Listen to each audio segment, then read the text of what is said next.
everyone. I'm Matthew Allen, and welcome back to the Whatta Thought podcast. I have a guest today. Hi. You want to introduce yourself? Hi, I'm Kate Schaefline, and this is an honor I do not deserve. Everyone deserves the honor. Everyone deserves the honor to come on here, because I'm not that cool. Well, now it doesn't feel like an honor anymore, but okay. You got me there. Cool. But yeah, it's the 50th with the TH episode, and I brought Kate on, and she's got the topic for today. I don't know what it is, so I'm very curious. I thought about it, and I think when you told me it was coming on, I said that I might want to talk about Monster High, but I don't. Oh, okay. Because I have been watching the Green Lantern animated series. I've also been watching the Superman animated series at the same time. Okay. But, so, forever ago, we talked about the Lantern Corps. And we were pitching to each other this idea of, like, a blue lantern becoming a red lantern or vice versa. And it's happening. It's a real thing that they wrote for the Green Lantern animated series. Really? But it didn't get a second season. So I've almost finished the first season. And at this point, I am very aware that Razor, the Red Lantern, who is an original character for the Green Lantern animated series, is going to become a Blue Lantern. Like, they've really established it. We've seen the birth of the Blue Lantern Corps. Like, we have our first two Blue Lanterns, and it's clear that Razor's about to become their third one. But there's 4 episodes left in this season, and it never got renewed for season 2. And I am so upset about it. But I did find out that he's Razor as a Blue Lantern has been in the most recent season of Young Justice. So I just want to talk about the fact that we pitched this and it already existed in 2014. 2014. I was like, when did this occur? And then 2014. Almost a decade ago. A fully original character to the Green Lantern animated series. Okay. I know nothing about Razor. I don't think I watched that. No one did. Of that Green Lantern. That's why it didn't get a second season, but it's actually really good. It is hard to get into. Like, the first couple episodes, I'm like, oh, okay. So this is like, it's when you start a show that's originally for kids, as an adult, you have to get over that hump. Like, going back and watching, like, the first season of Avatar: The Last Airbender is, like, a little bit, sometimes, you know what I mean? I will admit that sometimes I watch Avatar and I go, oh, right, kids were the audience. And then Aang gets the lightning bolt to the back, and I go, okay, cool, we're transitioning. Yeah. That's, like, the hard transition point. Like, season 3 is for adults. Okay. But the Green Lantern show didn't get a second season, so it doesn't have that. It gets to that hump, but it never gets to go beyond it. Yeah, and it's I think it was probably canceled for a similar reason that Young Justice was briefly canceled, where toy sales were, like, the primary thing for shows of the time. Like, if you're not selling toys, you're not making money. Which I've always thought was a terrible business model, because there's so many great pieces of content that kind of just die off because you can't sell toys. Yes, or because, like, their projected audience was, like, different than their actual audience. So the merch they made is for the projected audience, but the actual audience isn't interested in that merch. Yeah. Like, Steven Universe was able to pivot fast enough where they were like, oh, we shouldn't be making dolls. We should be making backpacks and t-shirts and snapbacks for, like, high schoolers. Yeah. But this was in 2014 before they were looking at, I don't even know. Like, 2014 feels like such a different time for those kinds of animated shows. Like, it really does. Yeah. So it's just blowing my mind that it's almost over, and we've seen Sinestro once. Like, one time. Is the show about, like, the establishing of the cores, or is it... Because I don't know this one. Okay, so it's... Sorry, I did not mean to laugh. It was the change of seating position to the, oh, you're about to get the info. Listen, I have to go into exposition dump mode. Okay. So, the show starts out, and the Red Lanterns are killing the Green Lanterns. Oh. And it's like, okay. And so when Hal Jordan brings this to the attention of the Guardians, they're like, what's a Red Lantern? So it's quickly established that people were angry enough at the Green Lantern Corps that the Red Lantern Corps began to exist. Oh. So, right? And Okay. so we've seen this yellow material that has been canceling out the green power rings the way that yellow rings do. Mm-hmm. But we have not yet seen any yellow lanterns. And like I said, we saw the birth of the Blue Lantern Corps. Mm-hmm. And when we checked in with the Sapphire Lanterns, the all women, because only women have love strong enough to use it as a power to fight. Wild. Truly wild. When we checked in with them, they were telling Hal Jordan and Kilowog and Razor that, like, oh yeah, we used to be Green Lanterns, and we had a disagreement with the Guardians about whether we should go to war or, like, pause and, like, protect the universe. So it's really establishing this, like, Green Lanterns were at one point the only Lantern Corps. They were indeed the Corps. It was the Corps. And then everyone has split off. Yes. From them. Okay. Exactly. So at the beginning of the show, Sapphire Lanterns had split off, and Red Lanterns had just split off and were killing Green Lanterns.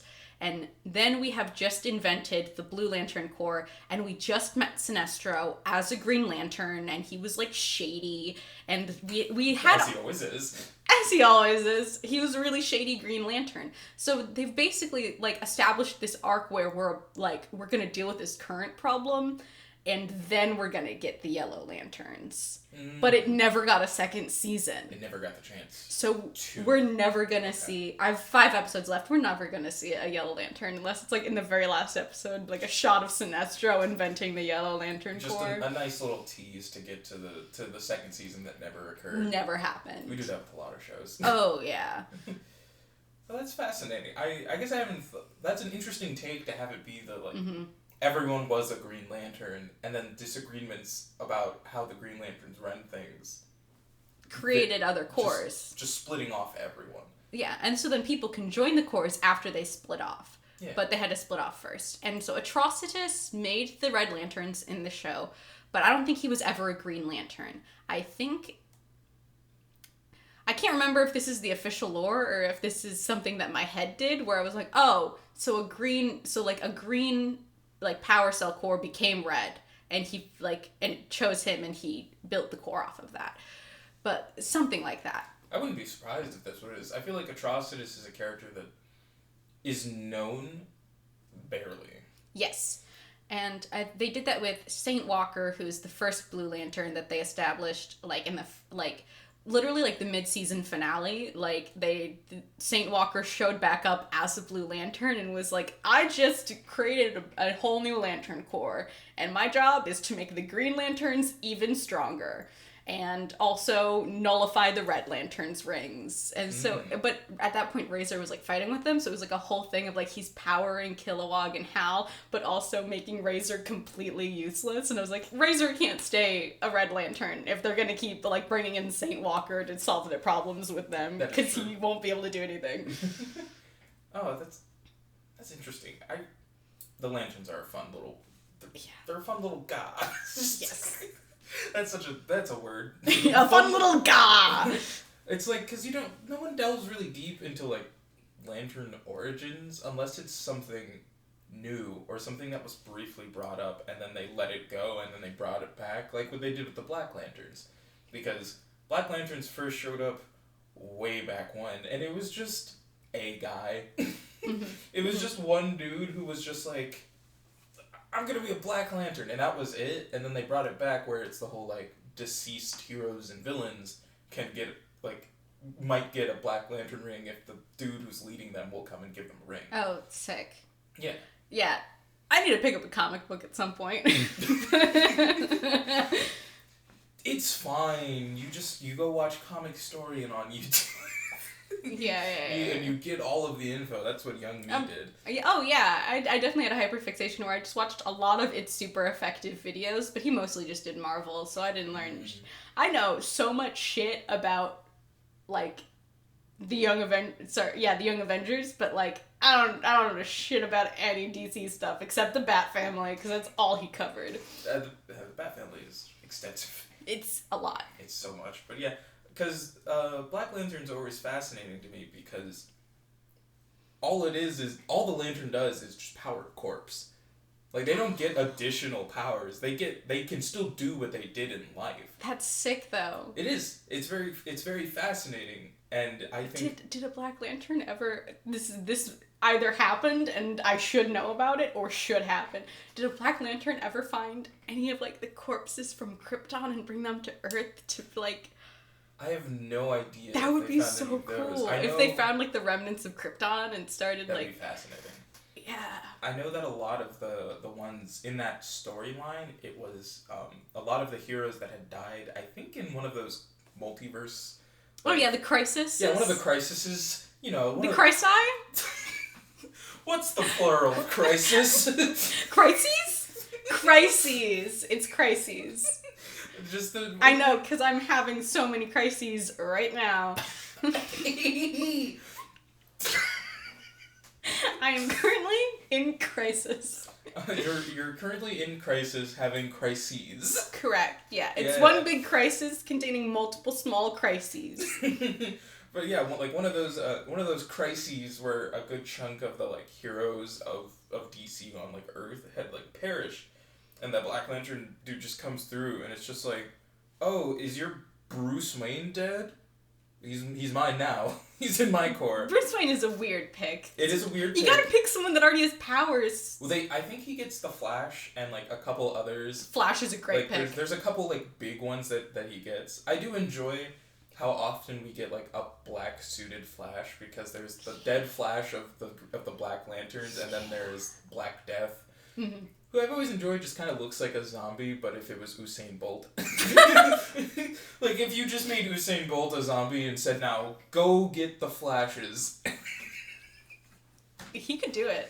I believe in him. I believe in him. There's no one I believe in more than Usain Bolt. It's like, do you know about his turtles? His turtles? He's got... The fastest man alive has turtles? He's got the world's fastest tortoise. Like, he does, like, tortoise races, and his tortoise won.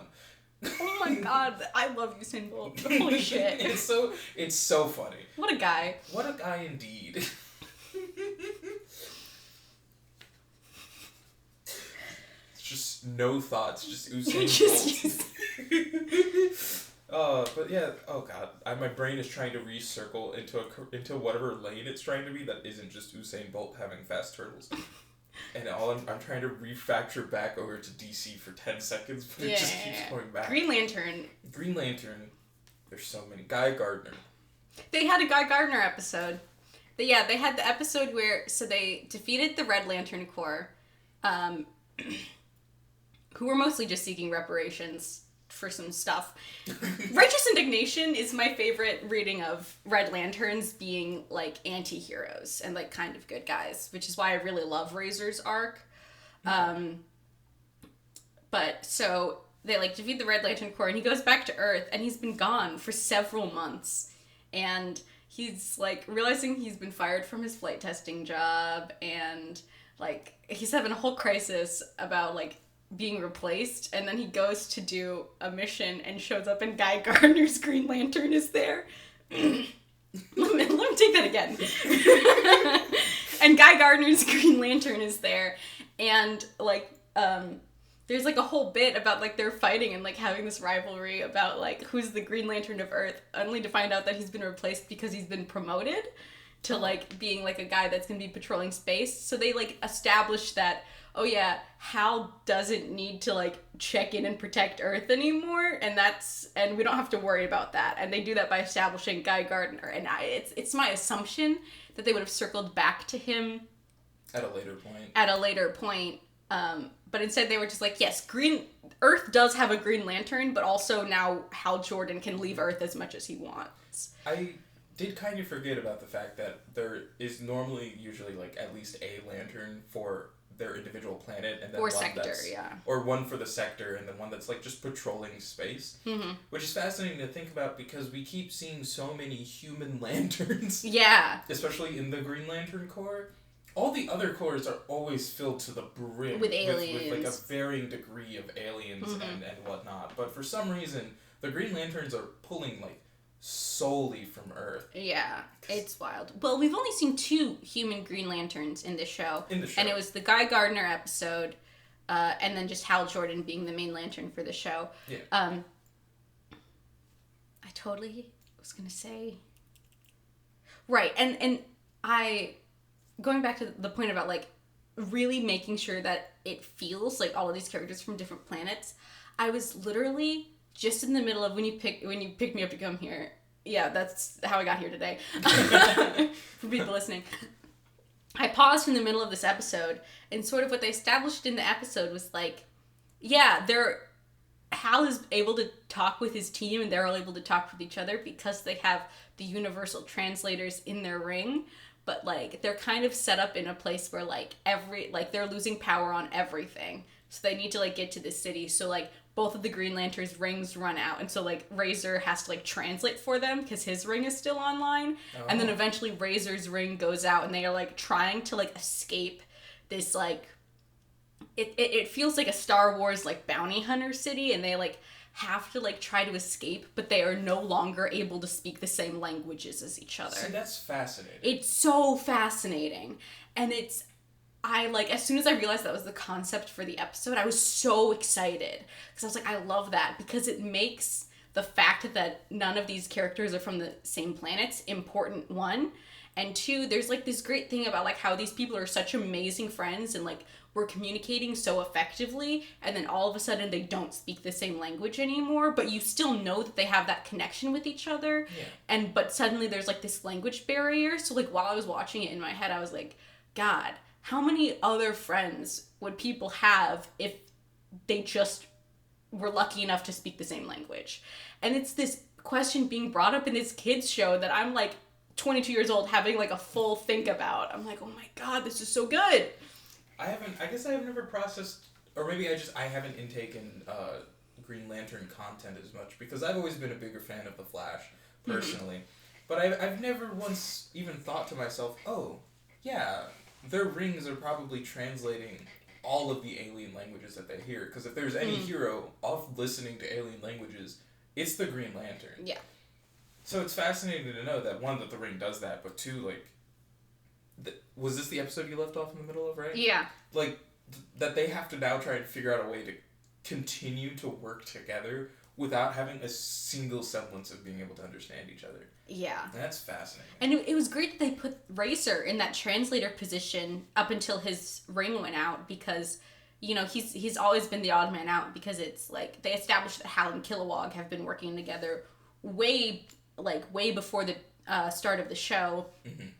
But, like, Razor was thrown in as, like, you know, a 1-season Prince Zuko arc, where, like, he's the bad guy and now he's, like, on their side. So all of a sudden they have to trust him to communicate for them. And it puts him in a position that, like, he's never been in before, especially because he's always just been, like, on the side forgotten, and now, like, he's the guy. Mm-hmm. And then when his ring runs out, it's just, like, them having to, like, intuit what each other is thinking or saying. And there are, like, full moments where you're like, oh my God, they are somehow magically on the same page because they work together so often. But that only happens when it's Hal and Kilowog. And suddenly you see Razor, like, being a little bit on the outs again. Because Hal's like, we gotta go for this thing's legs. And Razor thinks he understands and is immediately going for the head. And you're like, this is because Razor hasn't worked with them as long. Yeah. And it's definitely something that they, like, paid attention to in the writing. And it's great that I can't spoil what the resolution is because I don't know yet. I got a text and I was like, cool, pause, gotta go. That's really, like, it's that, there's so many, the wild thoughts of my brain. Whoa. Mm-hmm. I think it's pretty cool to not only see that, like, that position for this Razor character, but also the fact of the matter of, like, these two can no longer understand each other, but they still understand each other because they've been working for so long. Mm-hmm. And now here's a third person that has not been working with them as long and does not understand them as well once he can't literally understand them. So I think that's a really intriguing thing to do especially for a kid's show. Yeah. Because, like, that's that level of detail that no child's gonna get. They're just gonna be like, haha, he messed up. Yeah. And I'm one of those people that, like, I love the naming of character and, like, symbolism and stuff, And when we saw Razor's flashbacks to, like, when he became a Red Lantern, and we, like, see how, like, peaceful this planet appears to be, all of a sudden I'm like, in my head I'm like, okay, so does his name sound like the word Razor, or is his name Razor and it's being translated into Hal Jordan's mind as that word? And this episode gave us the answer that it's just like when Kilowog was speaking and we heard alien language, Razor. And I was like, okay, so like this man's name only means Razor to our main character. It only means like a deadly sharp object to the main character. To everyone else, it is just a name. And something about that like hit me so hard in like its place in Razor's arc, in that like he's trying to not rely on anger anymore, and he's seeing his changes in himself, but he has to try much harder to like outwardly show how he's becoming a different person, in the same way that to him Razor is just what his name sounds like, but to everyone else, it's, or at least to Hal's perception, it is a dangerous object. He is Occam's razor. Yeah! Sorry, I definitely peaked, but that... Oh my god, yes! Holy shit, dude! I'm surprised you hadn't... I thought that's where you were originally going to go with your statement. Oh my god, that's literally the definition of Occam's razor! Matthew! I sense that I've just turned on a license. I've been thinking about that for a really long time now. Yeah, that's like, I was like, you were describing it. I was like, yeah, it's Occam's razor. I was like, yeah. It's like that is the quintessential like. Yeah, the simplest explanation is just that he's still evil, but he's not. Yeah. Oh, fuck. It's like, oh, but that's so cool. Like, that's really cool. And I also enjoy that the show gives like a backstory for other characters that aren't just the like 6 humans that come from Earth for the Green Lantern Corps. I also think it's interesting that, because I didn't know until you said it, that in this show it didn't start with like Hal becoming a Green Lantern, which I feel like is how most. I thought it was going to, because we cut to like Razor and Zox killing this Green Lantern, and then the ring flies away to find a new host, and then this title card comes up that's like 18 months later, and it's like Hal's flying in a cockpit and he's wearing his lantern ring, and I was like, oh, did he just get that? Like, did it take 18 months to get to Earth? No, it took 18 months to get to Oa for them to like communicate with Hal and go, yo, something's going on. So he's been a Green Lantern for a while at this point. Okay. I do enjoy when like hero media, sometimes. I enjoy sometimes when hero media is like, we're going to start pre-established. Mm-hmm. Like, we're not going to make this an origin story, because I know that's what it might be the one we're talking about. I don't know if in my head there's a different Green Lantern show. There's a Green Lantern Emerald something that I've not watched, but HBO Max keeps recommending it to me because I'm watching Green Lantern the animated series. Is this Green Lantern show the one that has that kind of similar, a more 3D version of the Brave and the Bold art style? Yes. That was loud. Yes. I'm going to just do what I sometimes do while recording, and that is Google it. Or Green Lantern, the animated series, 2014.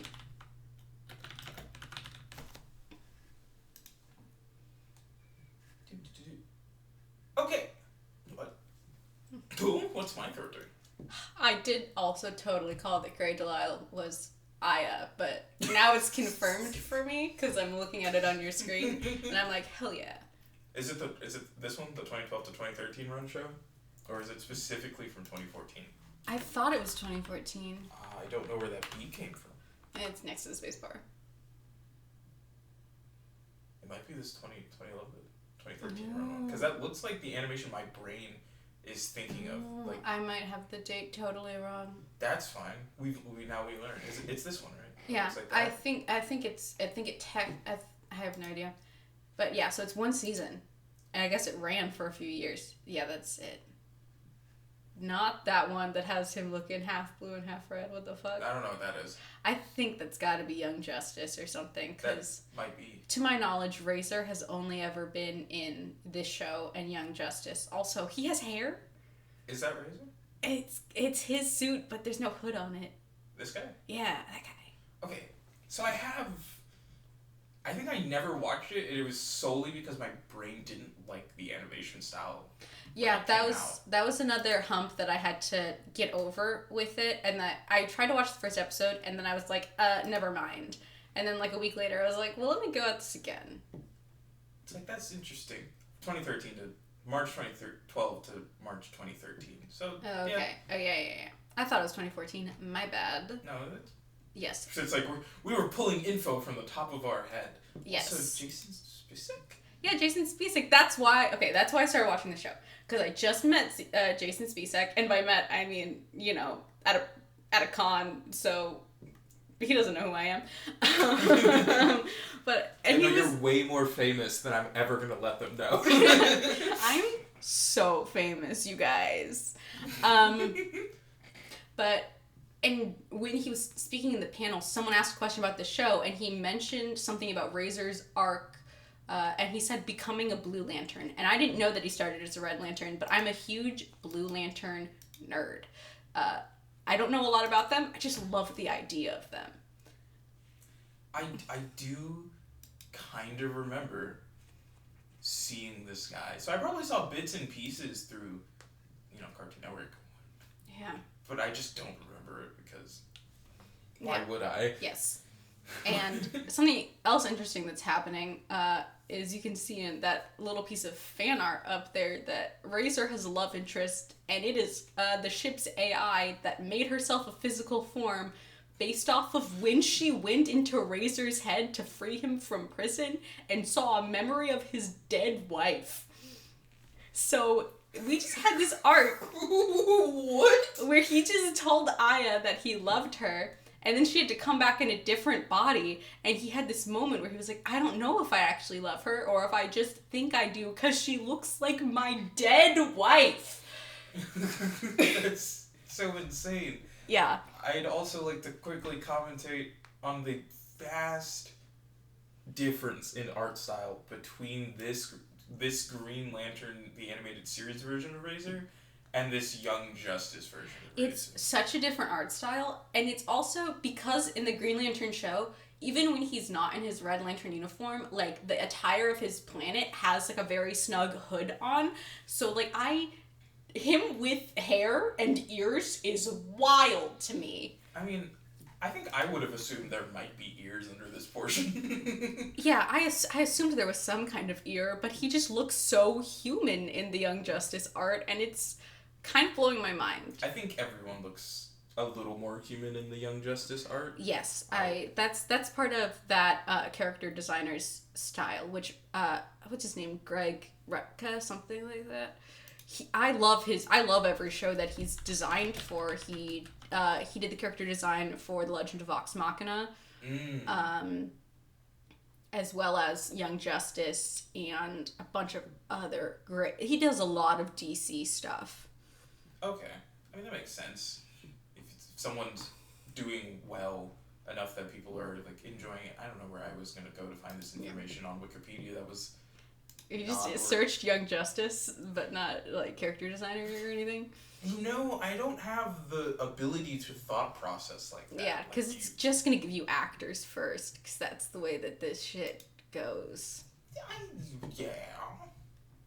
Wow, that's such a long list of... Yeah, animators. Animated shows need such a huge crew, and every television show has 10 million writers. That's so many writers. Yeah. Jason Spacek was also in this show. He was Kid Flash, and then he was Forager, Fred Bug, with 2 G's. Fred Bug with 2 G's. And he says that. He says that every time. And then when Razor showed up, apparently in the 4th season, I believe he voiced Razor again. But I'm not that far in Young Justice. I'm still watching Outsiders. Okay. I've already forgotten the name I was supposed to be looking for. There's too many. Craig something. I'm gonna Google it. Emerson? That's editorial department. I don't know. It'd be who's the character designer that I'm thinking of?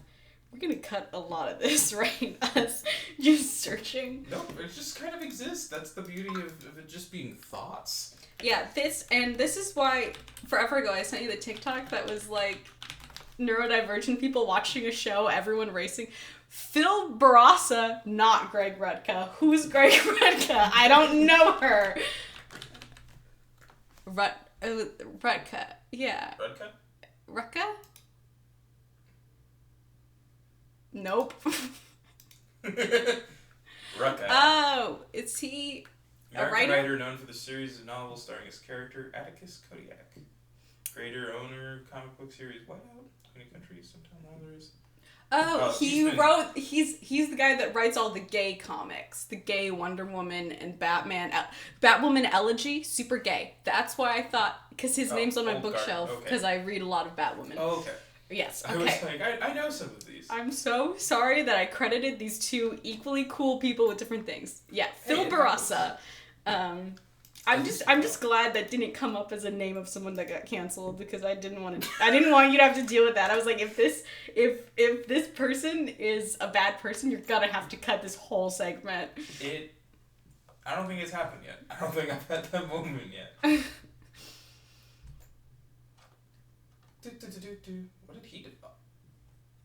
I'm trying to figure out what other things Phil Barassa. Oh, it looks like he wrote Thor. What? Some Thor. Spectacular Spider-Man. He designed Thor, Tales of Asgard, and Planet Hulk. Mm-hmm. That's actually really cool. And you know what? Now that I think on the Young Justice art style and I think on Planet Hulk, I kind of see it. Yes.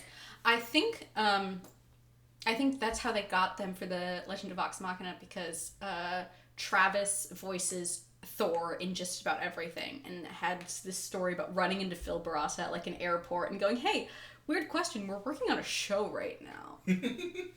Well, that's cool. I enjoy how many stories sometimes end up just being, "Oh, I ran into this person and was like, hey, you wanna come do this thing?" Yeah. And then they're like, "Yeah, sure, I guess." Yeah. I worked on Ben 10. Yes. I love Ben 10. Fucking love Ben 10. Also, Ben 10, I think is what got me into Aliens. Like, Aliens just being cool. Like, this is why I think he's weirdly the reason I'm loving this Green Lantern show. But I went to watch the Superman animated series because I was like... Is it the classic 90s one? The 90s one. Okay. I went to watch that before I watched this Green Lantern show because I was like, I'm craving DC and I'm craving some space because, you know... That man does not go to space often. Yeah, and I forgot that about Superman because his powers don't really work off when he's not in space. So, like, it's crazy because I feel like in a lot of people's collective consciousness, it's like, yeah, the alien superheroes deal with the space threats, but that's specifically why Superman can't deal with that, and that's why the Green Lantern Corps exists. Because you've gotta imagine if something about Kryptonian stuff is happening on another planet, Superman has to sit it out. He has to send Green Lantern because he's like, I have no powers on whatever planet this is happening on. It's like, if there's not a yellow sun nearby, I'm useless. Yeah, I'm fully fucked. Mm-hmm. And that's what I think is, like, it's kind of interesting because there's so many sects of, like, just DC existence that get touched on just, like, a little sprinkling. Just a little bit here and there, and then there are other parts where it's like you have like massive quantities of knowledge about it. Cause you go over to like Superman and you're like, cool, everyone knows this. He can do his shit on Earth or close to Earth, like within that solar system because they have a yellow sun. He'll constantly have his power, all that fun jazz. He can deal with everything except magic, and I think sometimes people like to forget about the fact that he's weak to magic. Mm-hmm. We should always remember that he's weak to magic. Yeah, dude. Superman does not have the Mage Slayer feat, okay? Wizards love to fuck with Superman. And I love to watch wizards fuck with Superman. I think one of my favorite things is that people like to like give a whole bunch of hootenanny, and I have some qualms with Injustice Superman killing Shazam. That's because Shazam's magic. Shazam is magic. That's the whole reason. Shazam's powers are already just on their own equal to Soup's, but he's powered by magic. So all of his nonsense messes with Superman way more than than any other hero does just on their own. That's part of what's interesting is because I feel like either I imagined that this happened, or I've been wanting it to happen, or it did happen and I think about it a lot. I can't tell. It's the idea of, like, Batman's contingency plan for Superman having to involve a child is what's interesting about Shazam to me. Like, if you think about that possibility, like, that storyline is, like, so interesting. And if it hasn't happened, it should. I know that, I don't know if Justice League Doom was adapted from a comic. Great animated movie. I think the animated movies that aren't a direct adaptation of a comic for DC always do way better than the ones where they adapt. Because for some reason they always like to change things so that it's like a surprise. And it just makes it worse. Yeah. It just makes it so much worse. Shock factor only lasts for the first watching. Yeah, and they changed such major things. Mm-hmm. They did, just a quick tangent, they did the Hush animated movie, and for those that know Hush... Jason Spisak was in that. Was he? Yeah, I learned that. Oh. That's... he was the Joker. Oh, interesting. Yeah. But, like, the whole point of that comic is that Bruce Wayne's friend, I can't remember his name, the doctor dude, is Hush. He's jealous of all of the things that Bruce had handed to him because of his parents dying, and resents him for it to the point that he tries to take over Bruce's life. Like, that's the point of Hush. Yeah. And it's like, oh, cool, fascinating, we get that movie. And they introduced that character. And then they killed that character and made the movie Hush the Riddler. No. And I was like, what? They made the movie version of Hush a Riddler that died, was thrown into the Lazarus pit and resurrected, which is why he was able to be all buff and strong and, like, stand toe-to-toe against most of the other villains. And I was just like, why'd you do that? I'm gonna say something that really needs to be said. Stop fucking around with the Riddler. He's cool enough as it is. I know he seems a little ridiculous, but that's why I love him. It's like, look, Edward Nygma is fascinating on his own. Okay, fascinating. There's only one villain outright that I'm like, okay, I can see why you might want to change stuff with him, and it's Mr. Julian Gregory Day, aka Calendar Man. Yeah. Like, he commits crimes on holidays. Oh boy. Like, the only time he was fascinatingly interesting about that aspect was in The Long Halloween. Mm-hmm. Because all of the crimes being committed by, I forget the name of the killer for that comic, it's happening on holidays, so everyone assumes that it's Calendar Man, but he's in jail, so they keep going to Calendar Man for information, and that's the most fascinating arc involving Calendar Man. That is fascinating, and the Riddler is fascinating in that he's just bored because he's too smart. Or that he needs to prove how smart he is. Those are the two takes on the Riddler, and they're both so fascinating in their own right. And if you feel like the Riddler is being drowned out by all these overpowered villains in Gotham, then you do what they did forever ago, and you put him in Star City fighting the Green Arrow. That is some of the best Riddler stuff that's been written in comics, and it's not Batman. I didn't even know they did that. They did that. They did a thing where the Green Arrow came to Gotham, pissed off the Riddler, and then went back to Star City, and the Riddler said, I'm following this asshole. And it is some of the most interesting Riddler stuff because he's playing with a new guy. I think if you want to do something more interesting with the Riddler, you don't give him magic. You say that he discovered a new adversary. You give him to a superhero that hasn't had to deal with his bullshit before. Yeah. Is Arrow in Star City? Starling? No. Which one is Flash in? Oh, Central City. Oh, okay. Yes. Central City, for some reason, always reminds me of either Chicago or Detroit. Like, I feel like the Flash is the Midwestern superhero. See, I've always thought it was funny to me because there are, like, fake places like Metropolis and Gotham City, and then you have Shazam over in Philly. Actual Philadelphia. Just actual Philadelphia. Actual Philadelphia. I feel like when Gotham is Chicago, Central City is Detroit, but when Gotham is New York, Central City is Chicago. Does that make sense? No, it makes sense. Yeah. That makes total sense. But yeah, like when they did that to Hush, I was like, that's stupid. When they did the same thing in their adaptation of The Long Halloween, and I was so excited for that. But they did the same thing where they introduced the actual person who was the killer from the comic, get them killed, and then have a surprise reveal that it's someone else. And in that version, it was Harvey Dent's wife, because in the long. Why? It was a whole thing about like some like secret relationship she had with the person who was the killer from the comic, and her wanting to like keep it a secret, so she's killing off that entire crime family. And I was like, this is so dumb. I was like, why'd you do this? And then they keep doing it. Like, they adapted The Killing Joke. Yeah. And they made this weird, like, sexual relationship between Barbara and Bruce.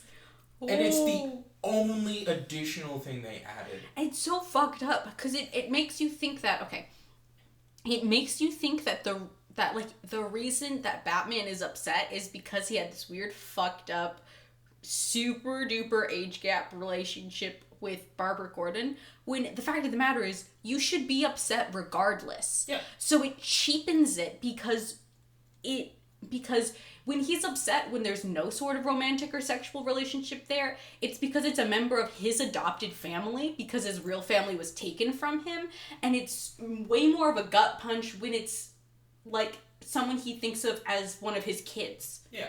And what's always so irking about that one specifically is that when you go in, because I read that comic, that's one of the few I got to actually like touch and read, and his pain about what the Joker does and why everyone assumes that in the closing panels that he kills the Joker at the end of this issue, because of the whole like laugh trails that then Joker's disappears but Batman's keeps going, is because of all the layers about what has just occurred. Like, it isn't just that the Joker just paralyzed Batgirl.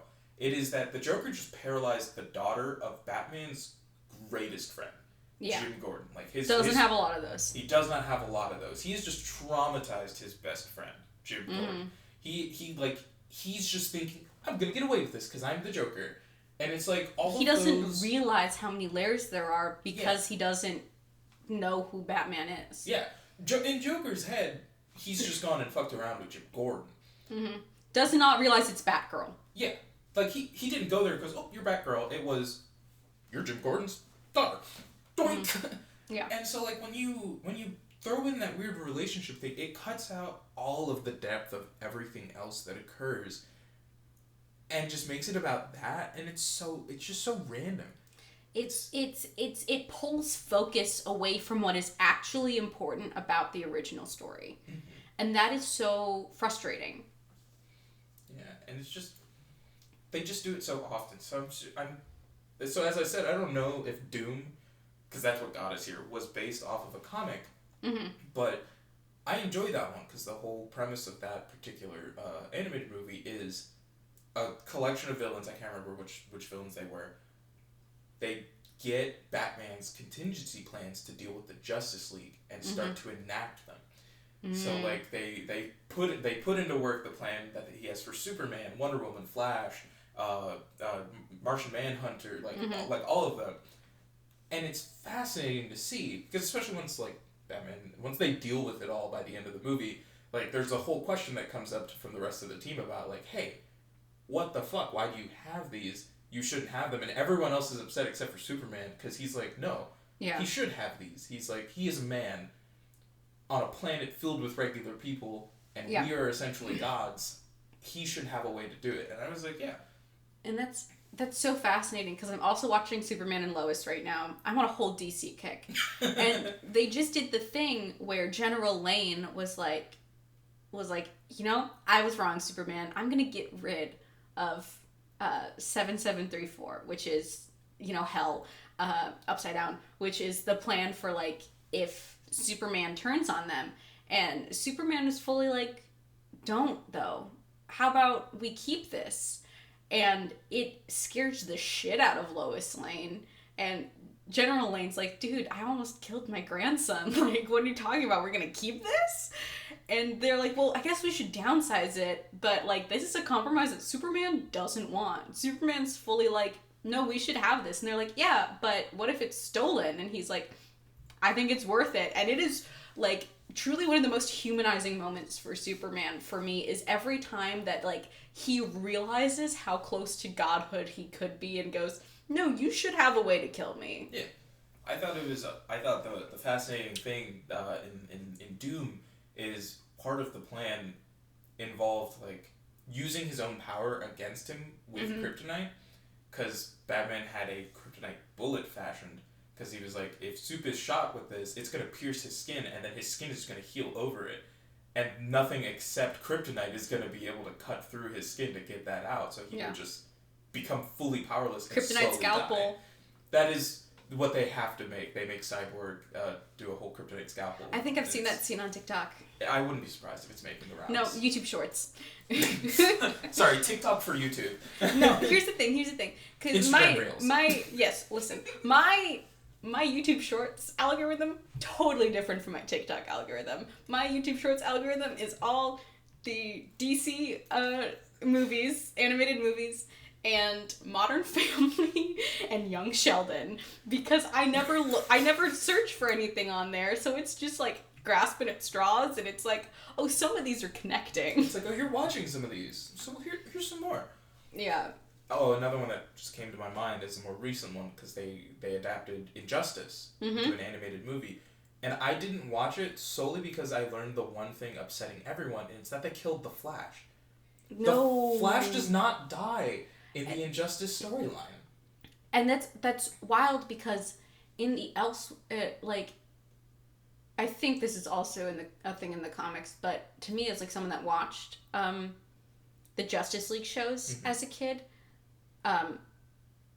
it, like, the Elseworld storyline had the Flash die, and that's why everyone else in the Justice League became fucking tyrants.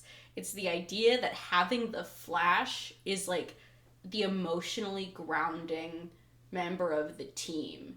And, like, that's what's keeping everyone going. So doing Injustice without the Flash feels like it pushes more to that Elseworlds storyline. Yeah. It's like the idea that Batman grounds the team in, like, regular ass human beings, and then the Flash grounds the team, like, psychologically. Like, he's like the rock of the team. He is, and he does.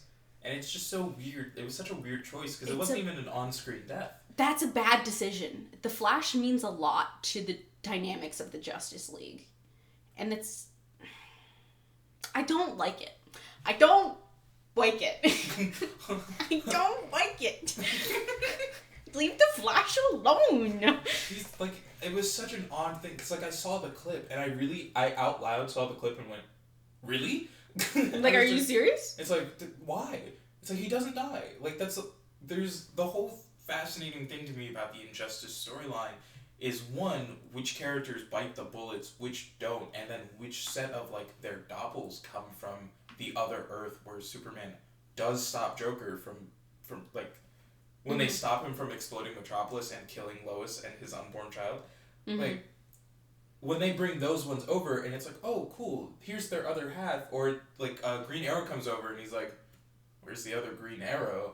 And that Batman just kind of gets silent about it, because that Green Arrow died, because of course he did. He's a man. He's a regular fucking human. Yeah. And that's why in Young Justice, when Wally West died, spoilers, he didn't die, he just ceased to exist. The show has been out and around for at least a decade. Yes, but I want more people to watch it, because it's really good.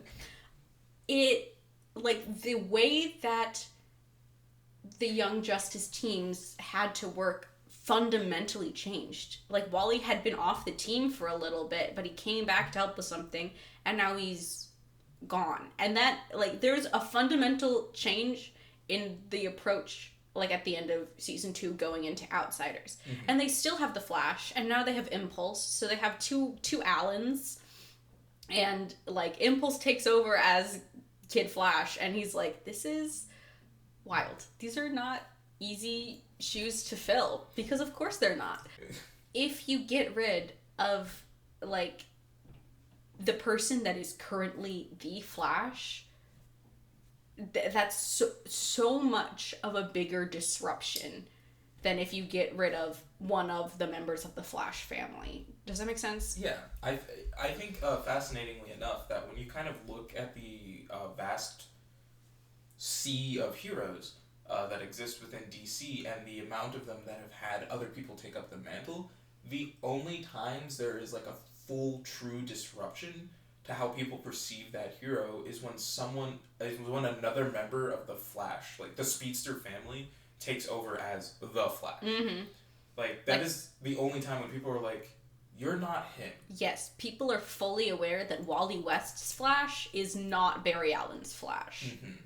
And they're always just a little off about it. Or, like, when someone else, like, pops in as Kid Flash, like, those shoes are always the most fascinating ones to have to try and fill, because everyone else kind of just is. Like, when someone else is Batman, it's still Batman. Like, they're not filling in. It's not Dick Grayson is Batman. It's this Batman is currently being portrayed by Dick Grayson, but it's still Batman. It's the symbol, and the idea is that the symbol can't die, so it should be almost imperceptible to people. But, like, the Flash doesn't present itself as those same, like, otherworldly symbolism, because he's a character that relates to his villains and, like, relates to people. So you can't pretend to be the same guy and also have those interactions that the Flash has during the Flash Day episodes of Young Justice, where he's, like, sitting his, like, villains down, calling them by their real name, being like, hey, we gotta get you back into, you gotta go back to therapy, we gotta get you back on your meds, you know, I know you're going through a hard time. You can't have that level of rapport pretending to be that same guy. Exactly. You have to reestablish it. And that's part of the respect that goes into the mantle of the Flash, is that there is, even though you don't know who's behind the mask, he is still connecting to you as a human being, regardless of the fact that the masks are there. Yeah. I think in just one quick bridging to the other half of the biggest comic sections of the world, that's why in my head I kind of equate the Flash and Spider-Man a lot, because you know, back there I've got that, you know, Into the Spider-Verse poster, I've got Miles Morales. Hell yeah. And I always thought that was one of the most fascinating things about when he came up in the Ultimate Universe, is that when he started to be Spider-Man, he put on the same colors as Peter. And everyone in New York was like, this is wrong. Mm-hmm. They were like, hey, you're not him, and it feels weird that you're doing this because this man's dead. Mm-hmm. And it's like, we understand you've got the same powers, we understand you're trying to honor him, but you need to be not this because this makes us uncomfortable. Mm-hmm. And no other hero really gets that opportunity. Granted, most of the Marvel heroes don't have people that take up a mantle in the same way that they do in DC. Mm-hmm. But, like, it's that same sort of nature of, like, no one gotta be your own. Yeah, no one thinks that Marvel and Carol Danvers are the same Captain Marvel. No. Like, that's not, no one's pretending that. Not even colored the same. Their outfits are so different. Yeah, in the same way that no one thinks that Carol Danvers is Miss Marvel, and, I don't know Kamala's last name. Kamala Khan. No one thinks that Carol Danvers and Kamala Khan are the same Miss Marvel. I do sometimes forget that there was a period of time where Carol Danvers was Miss Marvel. And it was fucked up. Yes. It was fucked up. It was. It really was. That suit was weird. Yeah, and, well, the treatment of her character by the Avengers was fucked up. Yes. Anyway. Anywho.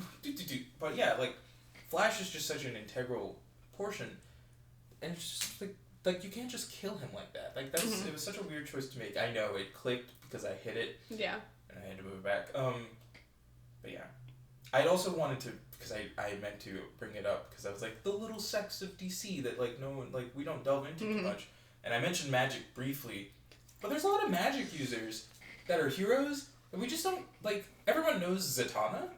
I'm so excited to talk about this. I'm so excited to talk about this. Me moving away from the mic and it not actually making a difference. Nope.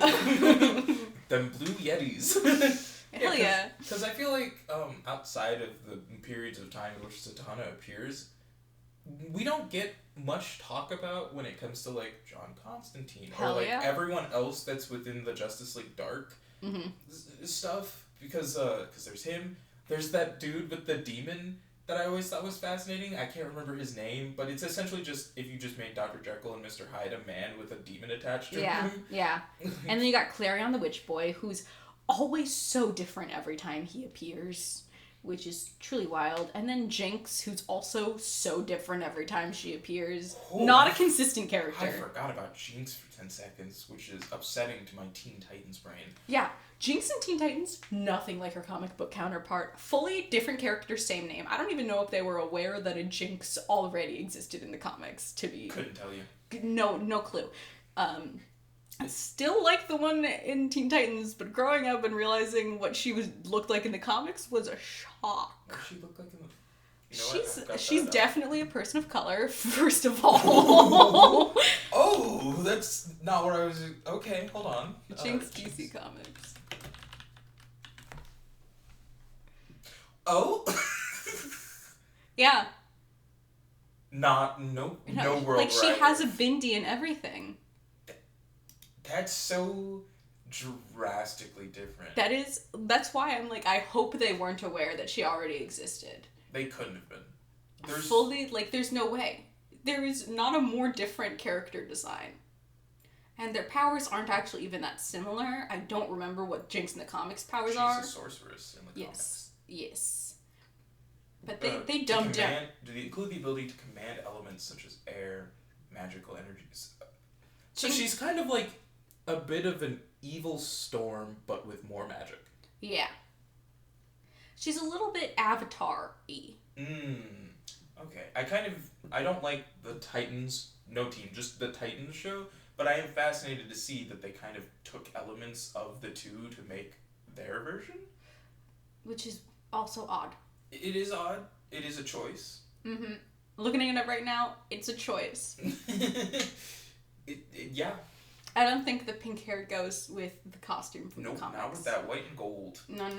I like that she doesn't have hair in the comics. I love that for her. But it's like, magic is just so left out until it has to affect Superman, I feel Yes. It's like, it's like, we'll touch on Raven, but she's the only magic we'll get for that. Yeah.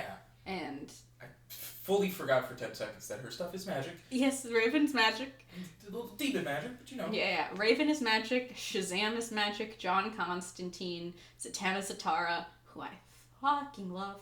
Respect that. Yeah. I think we talked about, a few days ago, we talked about that Webtoons hasn't officially licensed Wayne Family Adventures comic. Because I sent you that thing and didn't know that's what it was for. They also have an officially licensed Zatanna Zatara comic. And it has John Constantine in it, and there's some time travel. Oh. And so John Constantine and Zatanna Zatara are trying to catch Jack the Ripper because they believe that whatever spell put them in the past will be resolved once they complete the task, and they believe that is what the task is. Fascinating. Yes. And Zatanna is also arming all of the sex workers in that time period with condoms and tasers and shit. And how does she just have a... You know what? Never mind. She's able to pull stuff through from the modern age, but she can't get back. Like, there's a few times where she tries to get back and accidentally pulls like a modern object through, and she's like, well, this is not what I need. That's actually horribly funny in like the right way. But we don't get a lot of fun major stuff with them. And I think that's really disappointing because... Is Stargirl also magic? I have no idea. I think Stargirl is magic. She has a wand, right?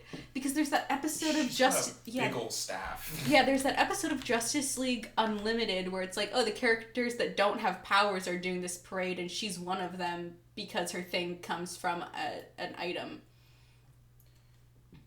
Ooh, all this information is... There we go.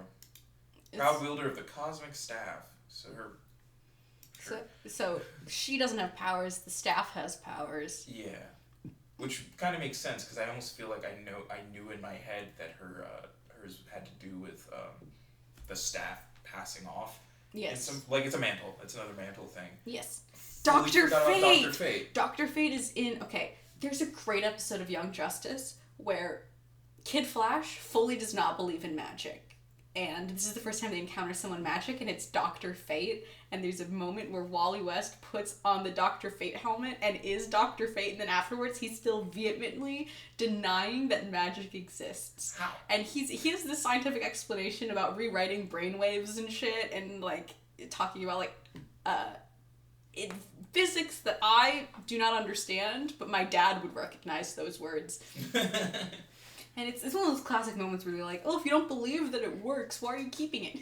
Souvenir! And that's like the ending bit to the episode, but it's like before Zatanna's established, and then she's established, and Kid Flash is a little upset. He's like, okay, so magic's real. Yeah, and it's like, the magic of the DC universe is always so fascinating to me because it comes up in highly different ways. So different. Like, I enjoy the fact that Zatanna and... Is it her father? Yes, her father. Yeah, the two of them, like... I don't know how their magic is established, but the fact that it all has to be done with them saying a sentence backwards is so intriguing to me. I'm like, that's an interesting choice to make. I enjoy that Constantine, all of his magic is essentially if you took everything about the word exorcism and made it magic. And that's just his whole existence since he fights about with demons and ghosts and shit. Mm-hmm. Like, it's just so... And then Dr. Fate is over here like, oh, a god in my head. Yeah. Pretend you can see me miming putting on that helmet. Yeah. There's in Young Justice, I think it's Zatanna's dad is Dr. Fate. Oh. Currently. And there's lots of moments where like, okay, we have a visit day set up where Dr. Fate will let him take the helmet off for like a few hours. And that's always such an intriguing thing about Dr. Fate is the fact that once that helmet is on, you are Dr. Fate. The person inside no longer matters. Yeah. It's so fascinating. That's another one of those mantle ones, which I think DC is significantly more capable of having mantles than Marvel is. Marvel is, because it's way easier to pass off like a lot of these heroes like titles. A lot of them get their shit from items. Yeah. It's like it's a lot of items, it's a lot of science, and then there's just the ones that it's like, okay, you have powers. Mm-hmm. Like a thing occurred. Yeah. And even then, there's like 50 of those too. Like the Flashes, you know, there's a bunch of them. All of the super family. So like Superman, Supergirl, Batman. What's your name? Power Girl. I was like, who am I jiggling in my hand? Holding them by the head. Matt visually holding up an invisible tiny person. Yes. I was like, they'll come to mind. Hold on. And then I was like, yes, Power Girl. Yeah, the clone of Supergirl. The clone Supergirl that it took 7 issues, and that's how we set the size of her chest. That's the stupidest fact of comic history to me. No, they're stupider, but like that I was like, they're definitely stupider. They're definitely stupider, and the one I will state and then will never explain because it's funnier that way is the dude who tried to make green kryptonite. No. Not that guy. Wait, pink kryptonite? Gay Not kryptonite? the gay kryptonite. The one that allowed the dude to influence Superman to make a porn with Wonder Woman. I hate it Real forever. famous. Oh, yeah, the one where she goes, and I immediately know I'm pregnant. I don't remember, but I always thought that was Those wild. are just panels I've seen out of context. I love out of context panels. It's wild. He's literally sitting on a throne. Yeah. Fucking love Plastic Man. There's so many cool heroes in DC that just we kind of leave by the wayside. Yes, and it saddens me that they don't do more with magic, specifically because it's like someone that like was a huge Batwoman fan. When she was introduced, she was like dealing with the occult. She was like the person in Gotham that was like, if it's magic, me, a non-magical person, will figure out how to take care of it. And then like recently, they've just like integrated her a little bit more in the Bat family, but also just like erased the fact that she's the one that focuses on it. And she's become just as sci-fi as the rest of them. And I'm like, I mean, I get that her equipment is from science, but she's always like, to me, she always fights magic. And that's always so cool about her, because we get to see more magic. And I guess something's going on where they just don't like writing magic a whole lot, and it's a little sad. It could be. I also think that a lot of the tech-based heroes kind of fall by the wayside. Yeah. Interestingly, in DC, especially in comparison to Marvel. Mm-hmm. Like, you look at Marvel and 50% of their heroes are just a genius who built a thing. Yeah. Or accidentally did a thing, Bruce Banner. Yeah. Like, you look at DC and it's like, oh, cool, we've got the Atom and Red Tornado and, like, just, like, Steel. I forget about Steel sometimes. And just a couple others. And then Is Steel John Henry Irons? Yes. Oh, sick. Cool. Yes. I'm watching Superman and Lois right now, and I was not at all familiar with Steel.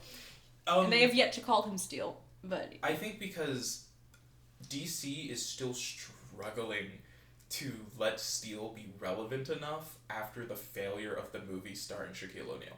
Oh, right! Yeah. Still did better than Howard the Duck did in theaters, yes, fun fact. True. But it was still a hot garbage dumpster fire. So I think they've still been struggling from that to really try to bring Steel back in a prominent fashion. Yeah. But a lot of these tech dudes just kind of... I feel like they get lost in DC. And I think it's because so many heroes like have such distinct and overpowered powers.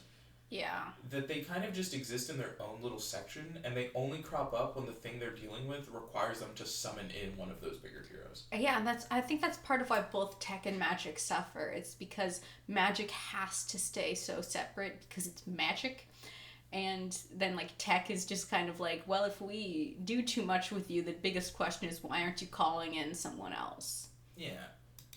And, like, it's just, you could do so much more with some of these characters. Like, I think, barring what occurred with the Titans show, Doom Patrol it's been having a solid time with its characters. I need to get back into Doom Patrol. It's a lot of fun. And I vastly enjoy seeing these people that, like, the amalgamation that is their existence is just a fucked up Fantastic Four. Mm-hmm. But it's so fascinating to see it actually occur, like, in this visual format and do well in comparison to everything else that has been going on with like, other DC characters. That we really just let them fall to the wayside. I really want to see, like, as someone that's just really mostly consumes animated media versus, like, reading comic book. I know I need to read more comic books, but I also need money to do that. I want to see a world where they establish the Doom Patrol before they establish Gar Logan, because it's a lot of my understanding of the Doom Patrol is in relation to him, and I like when the Teen Titans show set it up as like the Doom Patrol, they were like doomed from the start, basically. And it's like it's like this amorphous thing that like is like just referenced with like a level of sadness that it was really fascinating. And then the way Young Justice did it was like they very briefly had the Doom Patrol, and then the whole Doom Patrol has been like slaughtered. And like, so this Garfield Logan is very much the I use humor to cope kind of a character. And then, you know, that happens, and then fucking Wally dies, and then like I was like, I feel like only Teen Titans Go Beast Boy is the only one who's not using humor to cope. Yeah. But they really lean into it in Young Justice. And there's, in Outsiders right now, there's a lot of, like, we're very concerned for Beast Boy's mental health. Like, this man is, like, not going on missions because they decided that he was, like, the symbol of the team, and things going bad just makes him feel like he's the one fucking up because he's their on-camera person because he's so funny and charming. Yeah. And there's just a lot of, dude, this guy is either sleeping all of the time or drinking coffee all of the time. Like, he's either he goes through stints where all he does is sleep, and then stints where he just absolutely refuses to sleep. Yeah, that boy is broken. And it's like, I need to get further in Young Justice, but it's hard for me to get through this Beast Boy arc that I'm currently in, because I need to not be in a similar place. place. Maybe that's what it'll take. You just gotta get through it, and then you too will get out through of that it. place. Yeah, I forgot about how many DC shows existed until I looked at this little lineup that appeared So because many. of Stargirl. And it's so many, and then it also reminds me of how many of them they let just fail. Yeah, the failure of Batwoman is so sad to me. It's like Batwoman failed, Constantine failed so quickly. I knew Batwoman was gonna fail from the beginning because the first trailer, one, told us they were starting with Batwoman Elegy, which is wild. That's a place that you can start reading the comics at, but you don't start a show there. You know, it's one of those things where it's, oh, this is like the most important character arc for this character, which means you don't start there in a show. You can start reading there to understand who that character is, but you don't start a show there. And then also the fact that, like, if they're starting with Elegy, that also means they're starting with Batwoman's, like, number one nemesis at the time, who was Alice Little, who genuinely believed she was, or at least it appeared that she genuinely believed she was Alice Little from Alice in Wonderland. And she only spoke in quotes from the book. That is a hyper-specific thing to start with. Yes. And they didn't do any of that in the trailers.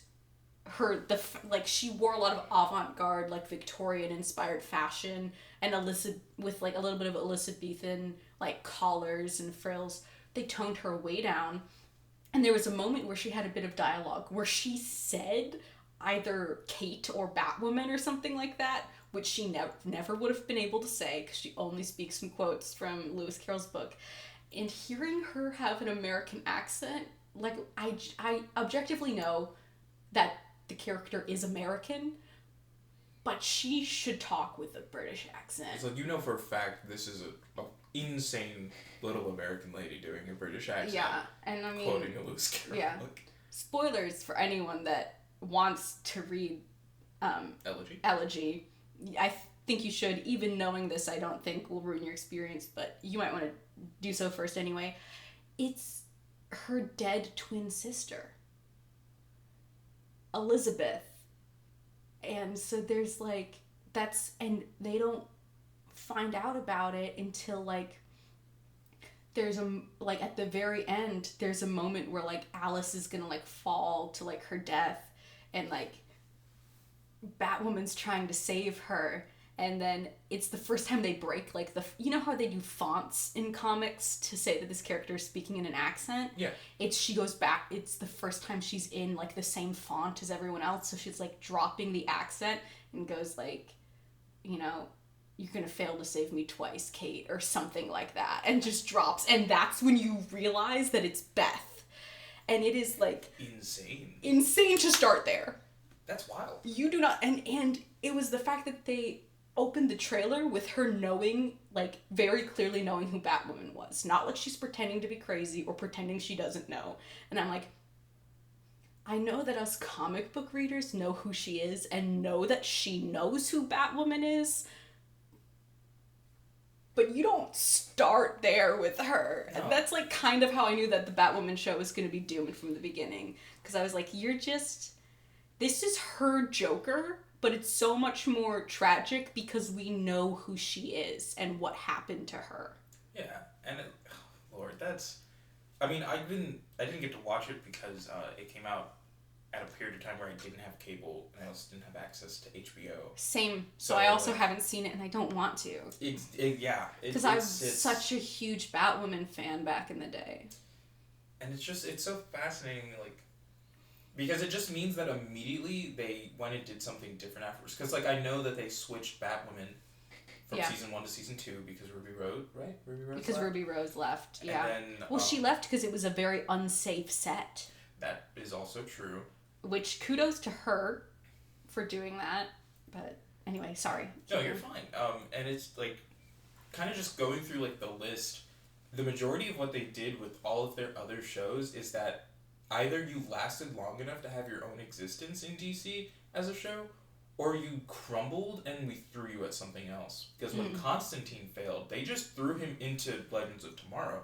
And that's essentially what they did with every character that couldn't last within either a different show or their own show. Yeah. It was just like, here, come exist in this melting pot of like 14 characters, and it's just like, I guess. Yeah, it's okay. Watching Superman and Lois, when Diggle showed up, I like fully had to like stop because I forgot that it was a CW DC show and that it could have the potential to cross over. Like, I think they vaguely mentioned Batman at some point, and I was like, yeah, Batman, obviously. But they have not mentioned Kara Danvers once. Like, there's not a moment where they've mentioned Superman's cousin who... She takes a long time to show up, usually. Yeah, but the Supergirl show came out before Superman and Lois. Oh, right. So when Diggle crossed over, and that was the first crossover, I was like, we were in that world? Also Diggle? Wait, is the Superman of Superman and Lois in the same world in which he coexists with the Flash and Green Lantern? Green Arrow? I don't think so, because Supergirl is in a parallel universe she's to in her that, own thing. right? And so that actor for Superman was in Tyler... How's it pronounced? Tyler Hoechlin? Yeah. So Tyler Hoechlin was Superman in the Supergirl show. And now he's Superman in Superman and Lois, right? Yeah. So I assumed that either they just weren't gonna acknowledge anything else, or it was fully separate or whatever, but Diggle crossed over and I was like, wait, isn't Diggle from Green Arrow? To my knowledge, Tyler Hoechlin's Superman is either coexisting with Green Arrow and the Flash, because those two 100% they actually are in the same universe, or he's in his own. But I'm fairly certain that all the times in which he's interacted with Kara Danvers has been him crossing into her world, or vice versa. Like, he doesn't coexist with her. Wait, in Superman? the CW? Yeah. I think in the Supergirl show, they talk a lot about Superman. At least in the first season, they're like very much like, yeah, Superman exists. I believe... Oh, you know what? You're right, but I don't think it's him. I thought it was Tyler Hoechlin. The This is CW why is insane. Part of me wants to see what the CW would do with Green Lantern, and the other part of me so doesn't want to. He was in Supergirl. Oh, wait, hold on. I think this Arrowverse thing is about to help fill it out. Yes. Read it. He has two separate versions of Superman. Oh my god. And wait, but there's a third version of Superman that's played by the same person that's playing Roy Palmer. Yes, and he's that I know that one. That's a third different one. I like his symbol. I like that Superman from the comics that they let him be, which makes sense. Yeah. Because technically, unless they fully changed it, that actor as that Superman is the continuation of the Superman from the original movies, the live action movies, because we had those movies, and then that actor played Superman in 2005, and his movie was a what's the word I'm looking for? Not just a sequel. It's like a requel? Not a requel. Reboot? No, it wasn't a reboot because it was a continuation. It was a new age continuation of those Superman movies. Oh, a requel. Yeah, kind of. Except it was just a recasting, no new people. Yeah, we're not exactly following the rules laid out to us by Scream 5, but yeah.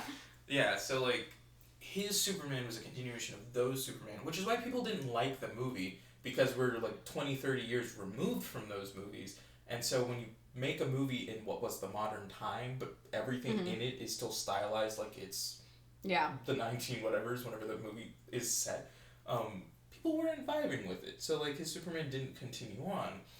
So he's that Superman continued, so whatever universe they've made him, but yes, Tyler Hoechlin. Because I remember people were talking about they were happy that he got the chance to keep playing Superman. Yeah. He was a nice Superman. I liked him. Yeah. He gave us the most iconic shot that we parody over and over again of the bullet hitting Superman's eye and just crumpling. Yeah. It's fascinating. But yeah, Tyler That Hoechlin, also kind of freaks me out. It is terrifying to the soul. For those that are listening, his Clark Kent Superman in Superman and Lois. Lois, not Superman Lois. and Lewis. Is a part of Earth TUD 25. TUD 25. Yes. But in Supergirl, which takes place, I guess back and forth between Earth 38 and Earth Prime, he is that version of Superman. Oh, okay. So Superman and Lois is another parallel universe, not the same one that the Flash and the Arrow take place on, because that's Earth Prime, and then Earth 38 is where Supergirl takes place. So this is a third timeline that also has Diggle. Yes. Okay. Yes. Okay. Well, guys. What else is within Earth TD25? I'm curious. Black Lightning? What? Is it going to be Black Lightning? I have no idea which universe Black Lightning takes place in. He has John Henry Irons. Yeah. And I guess that's it. Because I think... Well, here's the thing. John Henry Irons in Superman and Lois came from a different alternate timeline and is now vibing in the... Yes. Oh. Yes. Thanks to COVID is why it's not a continuation of the Superman from the Supergirl show and is instead its own thing.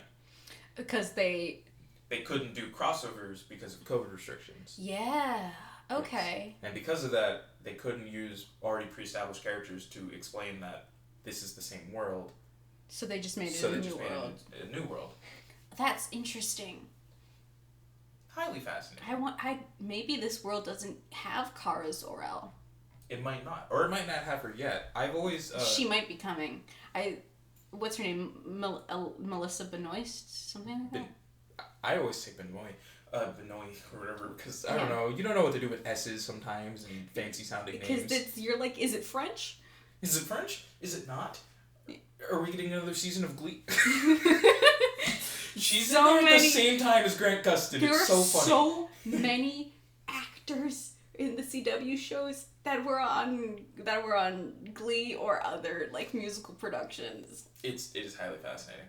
Like the whole musical episode crossover between Supergirl and the Flash was just us realizing how many of these people were singers. Yes. It was like, oh yeah. I forget the name of the actor that plays West, the father. Detective West. Thank you. Plays Detective West in the Flash show, but he is the man that originates. Is it Tom in Rent? Yeah. Like yes. And then he played him again in the movie version of Rent. Yes, because most of the Broadway cast came back for the movie version. Yeah, pretty much. And that was fully like me towards the end of season 1. My sister like looking at him going, "Oh God, what's the name of his character from Rent?" I think it's Collins. Yes, they call him Collins, I knew it was a last name. I was about to say like Wallace or some shit. No, they call it's him. He's Collins, and then there's also Mark, Roger, Mimi, Angel. Yes. Yeah, my sister walks in, looks at me watching The Flash, and goes, "That Collins?" And I go, "Holy shit!" But yeah, like he's in his own existence apparently because of COVID. And I think this fine. Would be the timeline that they should introduce Green Lantern into if they were going to introduce Green Lantern at any point. Yeah. Because that's the best way to like not have to cross over a bunch if Green Lantern does a lot of stuff in space. Because Superman is not effective on other planets. Who is John Deegan? John Deegan. Is that the guy that plays Bizarro? Is there going to be Bizarro? No, it's a whole different man. Okay. Someone from Gotham City. Anyways. John Deegan from Gotham City. Yeah, I guess. Kal-El Inverse World. I'm just clicking things. That one, Inverse World, is the Bizarro world. Yes. Did they give him his... I want to know, DC, did y'all let him have his freeze eyes and his heat breath? They did in Supergirl. They had a Bizarro Supergirl, so I imagine they did the same thing they did then. That's good. I've always thought that was funny. People are like... Yes. They're like... Fire breath. That was like... That blew my mind when I was watching that in Supergirl. When she like opened her mouth and was like breathing fire like a fucking dragon, and I immediately went, oh shit. Because that's when they realized that she wasn't their Supergirl. They were like, Supergirl's just destroying shit. And she's like, no, I'm not. And then she breathes fire, and they're like, oh yeah, that's not Supergirl. I've always found the Bizarros highly fascinating. Because I feel like a lot of people think about the Bizarro Superman and think, oh, it's a villain. It's like, no, Bizarro Superman wants to help. He's just bad at it. Yes. And that's just what occurs when you're inversed. Like, it's fascinating. Yeah. But yeah, cool. I think it ran a little longer than I thought it would. My brain was like, oh, we might hit an hour. We're both neurodivergent. We were gonna talk for a long time. Somehow my brain was like, I don't know if DC... I was like, oh, I wonder what'll spawn out of Green Lantern to carry us for the rest of it, and it was just DC. Yeah. Which is good, because honestly, I want to see more Green Lantern stuff now. Now I know I'm like getting close to the end of this Green Lantern show, and I was like, more lanterns. I'm holding some hope that we'll get some Green Lantern stuff from James Gunn. James Gunn would be the one to do it and do it well, because what I'm loving Green Lantern as a space opera is really what they're kind of doing. It feels very like Star Trek-y. I get that. I see that a lot. And I know that Gunn has written out the plans that he wants to put in place for, like, decades worth of DC content as their head. And I was like, that's the right way to do it, first off. Just plan out from the get-go, beginning to end, rather than try to just figure it out as you go. Yeah. Because I feel like that's a little bit harder, and I think that's why Marvel is... When Marvel did that, they caught lightning in a bottle. Like, that was Everything that built up to Thanos' existence was amazing, and everything post Thanos' existence has been just back and forth questioning of okay.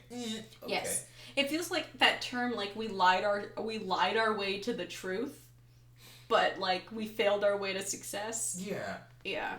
I want to bring it up only because we were talking about how the rings, an hour ago, translate the languages. And I saw Quantumania, and they had an ooze that did that, and I was like, this feels stupid. Yeah. I was like, this ooze is dumb. Give me the translators and the rings. And that's why Green Lanterns, like, the Lantern Corps are so easy. And we were talking about this a few days ago, about, like, establishing new characters. And there's so much gold you can do with that with power rings, because there's infinite, like, every corps has its own concept and infinite potential for a type of character.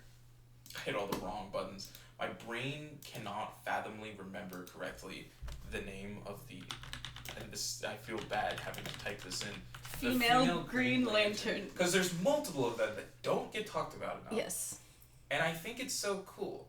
I want to be a Blue Lantern. Because we joked a lot about all of the different... Oh, that version of... Carol Ferris as the Sapphire Lantern. Mm-hmm. They did that in the Green Lantern animated series for an episode. Okay. You know what? I think I remember that episode. But my brain is specifically... Jessica Cruz. Jessica Cruz, yes! Jessica Cruz gets a lot more screen time as a female Green Lantern than every other female Green Lantern that's ever existed. Mm-hmm. Which is funny to see her so low down this list, because they started with Carol and there was like 3 others. Yeah. Well, Carol's a love interest, and that's how women have been portrayed for decades. So, anyway. True.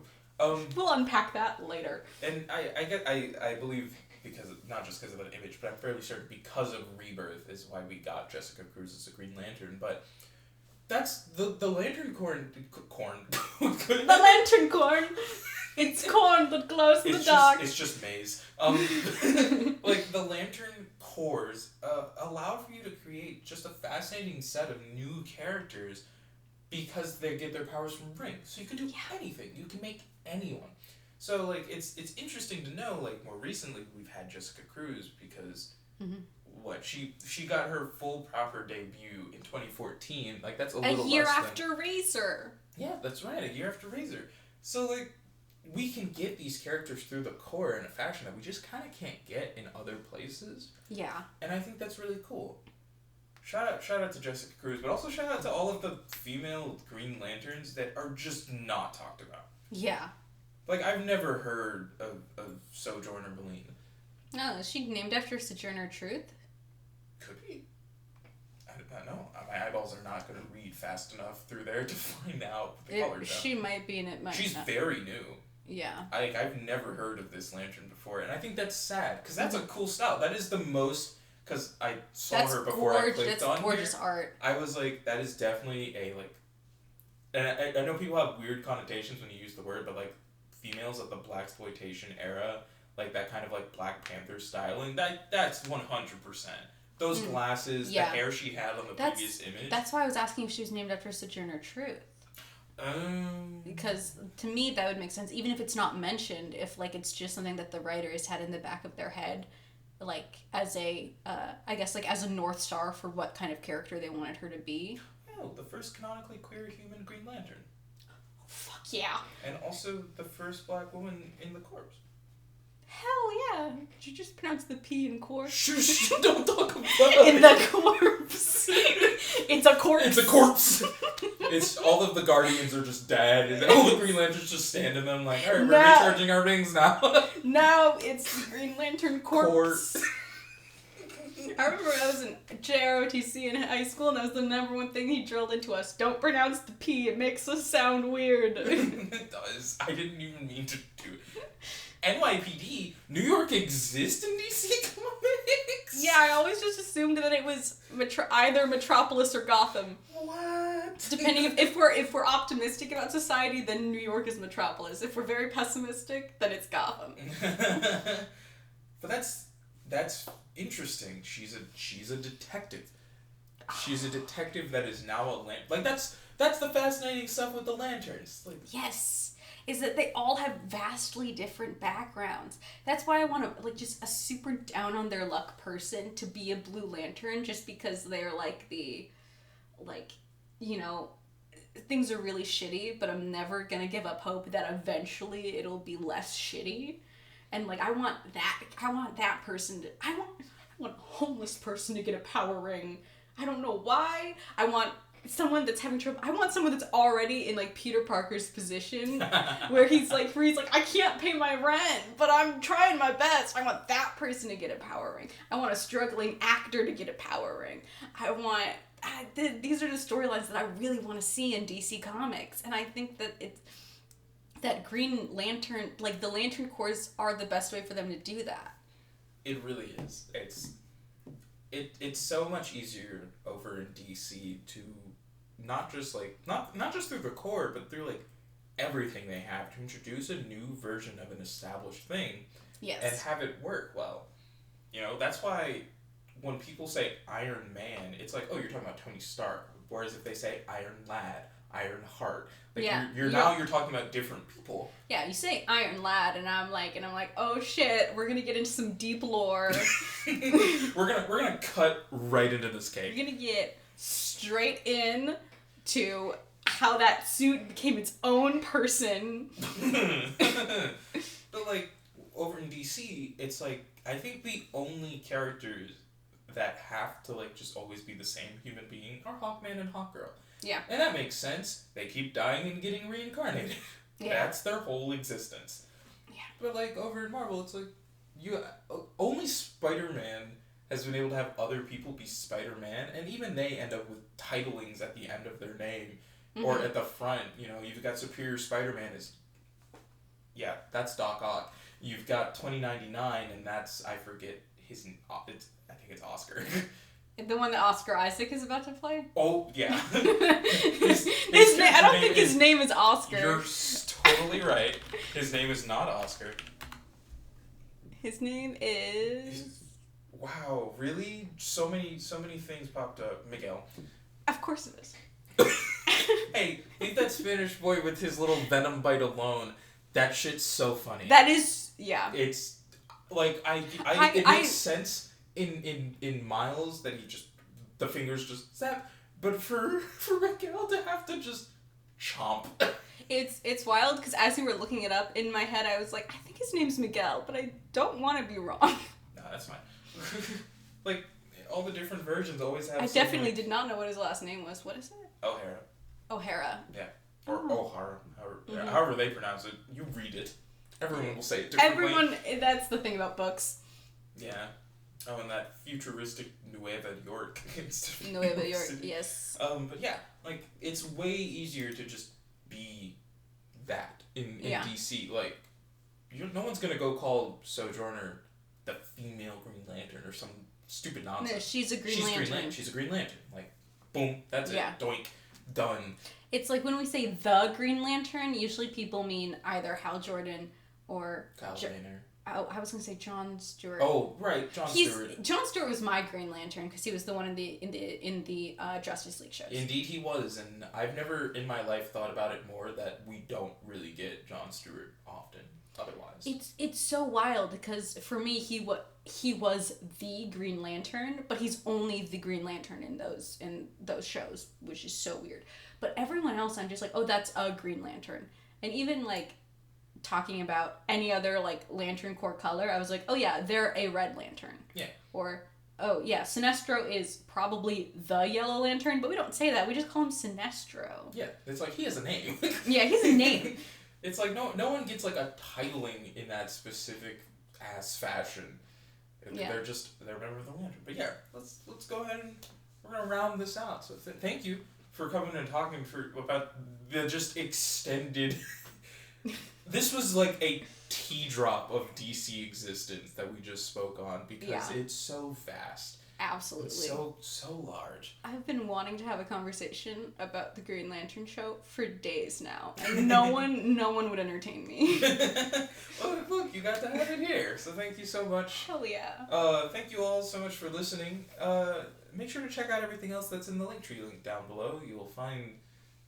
Wow, I just blanked. You'll find the other YouTube channel, which contains video games. You'll find the Twitch, where I play games live, because that's how Twitch works, and I didn't need to explain that, but I did. No, I got you. Yeah, you also find all my social media, Instagram, Twitter, and TikTok. I'm on those things. Do I post on them well? Yeah. Barely. But yeah, I don't know, is there anything you want to mention before we go? I mean, I also have a TikTok. I rarely post, and when I do, it is all Dungeons and Dragons related, but that's at K Shafline Art. It was going to be just K Shafe Art, but then it looked like fart. And you know what? I respect that decision. Yeah. I'll pop it down in the description. But thank you so much again. Thank you all so much for listening. And I will see all of you next week for What a Book.